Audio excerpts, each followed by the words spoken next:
Let's learn about CAG 2.1 Success Criterion 2.1.2 No Keyboard Trap. Implementing CAG 2.1 Success Criterion 2.1.2 No Keyboard Trap in code involves ensuring that all keyboard operable user interface components are available and operable using a keyboard, and that no keyboard traps exist. This means that users are able to complete all actions using only a keyboard and that they can navigate through the interface in an intuitive and predictable manner. Here are some examples of how to implement this guideline in code. Avoid using modal dialogues that prevent keyboard users from accessing content or functionality behind the dialogue.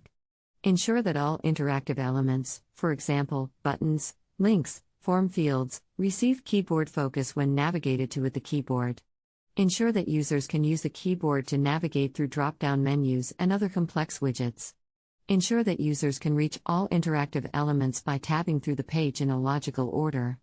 Use JavaScript to trap keyboard focus within a specific area of the page when necessary, but provide a way for users to escape the trap, for example, by pressing the escape key. In the example code, all elements are made focusable with a tabindex attribute. When users press the tab key, they will cycle through these elements in the order they appear in the HTML. Note, when using the tabindex attribute, it's important to use it carefully and sparingly, as it can affect the natural tab order of the page.